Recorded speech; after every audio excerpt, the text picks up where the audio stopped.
Hello friends and welcome to Miss Debbie's STEM class. I'm so happy you're here to join me. This is week 2 of the Duxbury YouTube STEM group that we have going on today.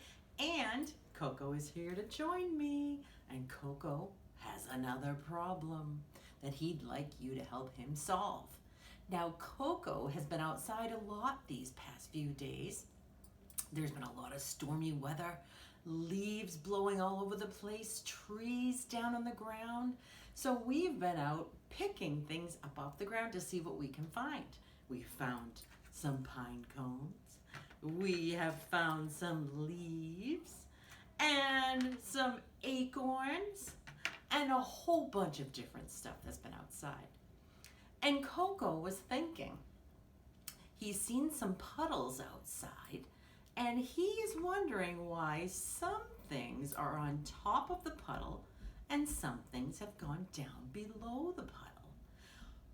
Good question, Coco. Coco has brought 2 things with him today, and he wants you to help him discover why his pet rock here goes below the water, which means it sinks, and why his new toy pumpkin stays on top of the water, which means it floats. Now we're going to learn why certain things sink or float in just a minute. Before we get started, let's sing our hello song. Here goes. It's time to wave our hands and say hello, hello. It's time to wave our hands and say hello, hello. I'm so glad that you are here. Are you ready to have some fun? Let's smile and wave our hands and say hello. Hello friends! Coco and I are so happy that you're here to join us. But before we get started with our science lesson today, figuring out what makes things sink and what makes things float, Coco brought his fun little book with us today. It is called Can It Float? And we're going to read it. Here goes. This is written by Bailey Carroll.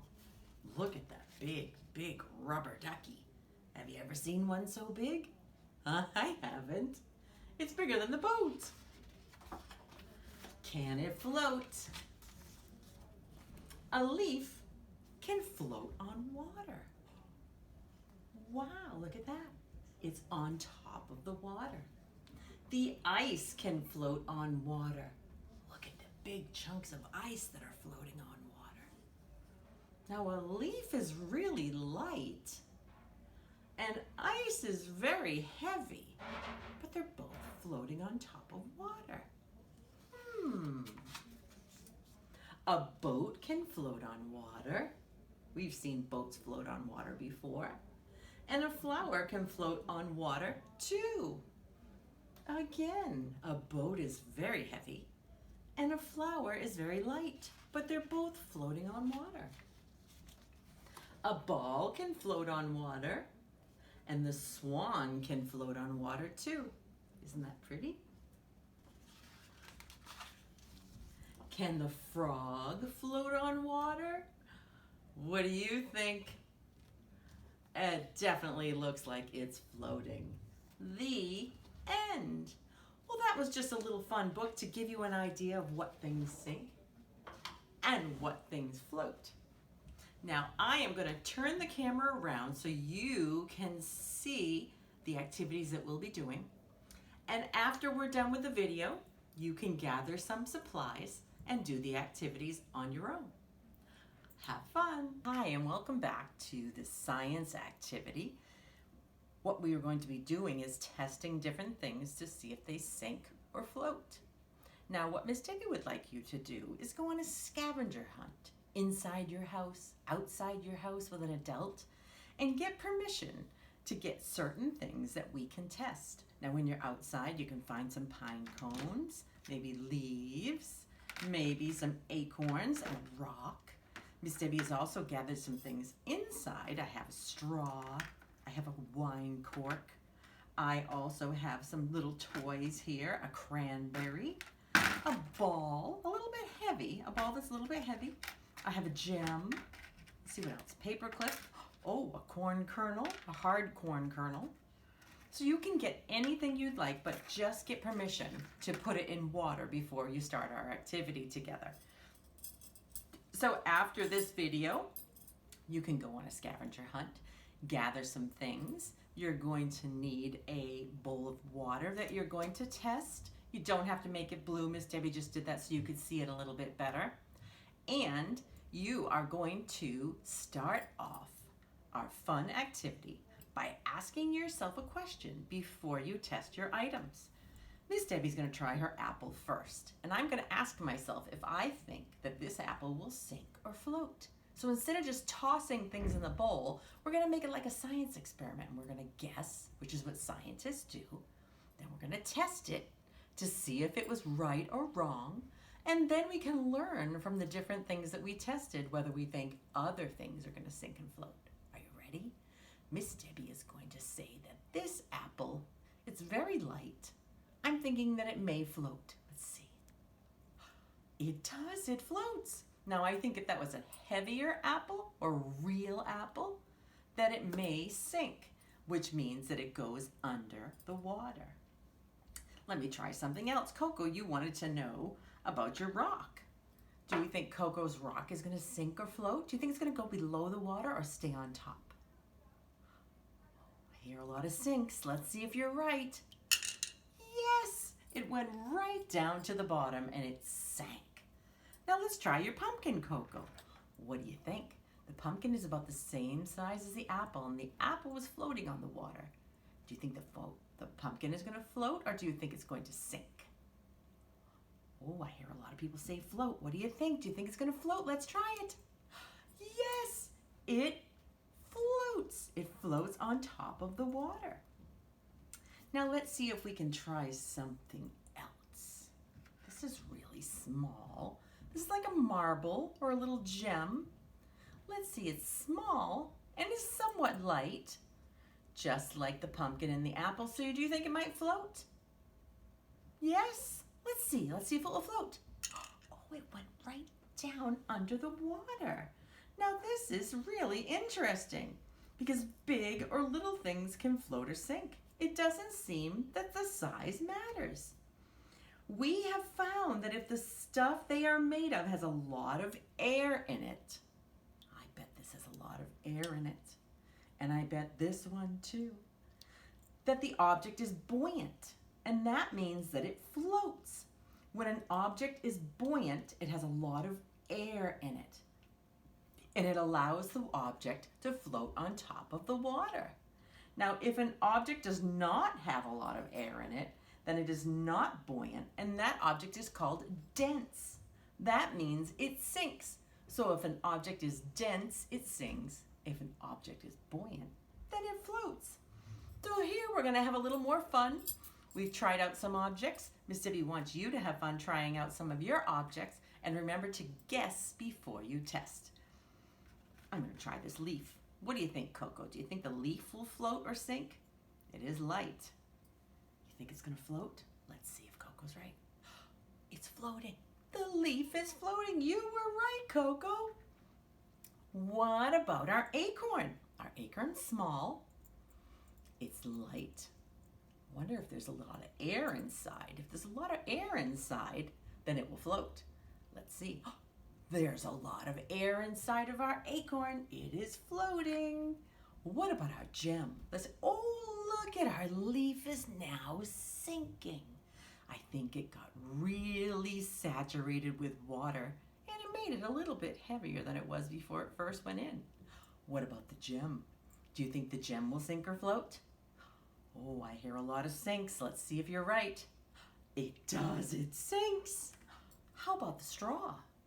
The straw is very light, but look at that hole there. That has a lot of air in it. Do you think it might allow it to float? Yes, that floats too. What about our sponge? That's very light.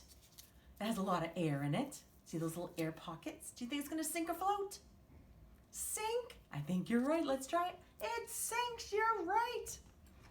Oh, now our ball here is about the same size as our apple and our pumpkin, and they floated.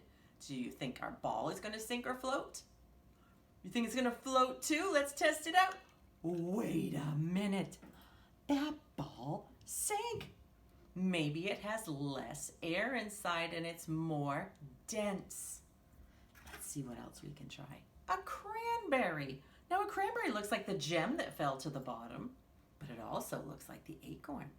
So we can't see inside certain items, but certain items have more air inside. So we can only find out by testing. So I'm going to guess it's going to sink. Anybody else think it's going to sink? Oh, we have some people that think it's going to float.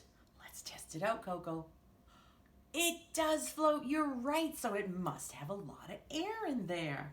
Let's see. I'm going to try my paper clip. That's very light. Let's see if that will sink or float. Do you think it's going to sink or float? You think it's going to float? Let's see. Oh, it sank. And let's try our, whoopsie. Let's try our pine cone. That's a funny shape.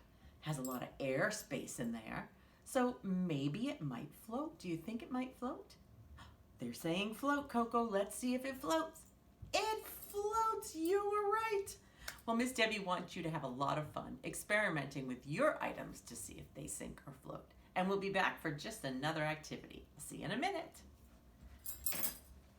It's time for our second activity. For this activity, you are going to need a bowl of some sort. It can be a paper bowl. It can be a heavier ceramic bowl like this. Or if you're creative enough, you might not need a bowl. We're going to be making a boat out of something called tin foil. Now, if you don't have tin foil in the house, you could probably use a plastic cup if you have one. And what we're going to do is take our tin foil piece, and Miss Debbie is going to make a mold of a boat that's going to look like this cup here. So all I'm going to do is take my cup and put it, I'm going to move this over here so you can see a little better. Put it in the center of my piece of tin foil. Then I'm going to just fold over my tin foil very gently. It doesn't have to be very tight because we're going to take this piece of tin foil off when we're done. So Miss Debbie's just going to squeeze around the bottom here to get the shape. Squeeze around the sides. Now we're going to gently take this off and slide out the bowl. There we go. Now we're done with our bowl. So you can see that I have a little shape here.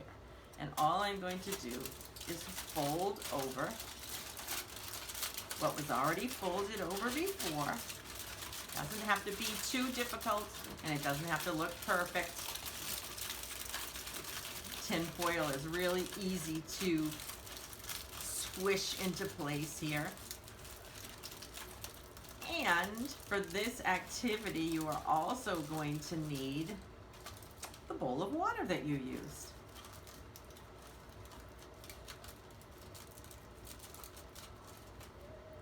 So what I'm going to do is first test out to see if my tinfoil boat floats. I'm going to put it on top of my water. Do you think it's going to float? I think it's going to float too. It's very light and it has a lot of air here on the top. Let's see if it floats. It does, it floats. So now comes our fun challenge. We are going to see how many items it takes to sink our boat. Remember, sink means to go under the water. Right now our boat is floating on top of the water. What do you think, Coco?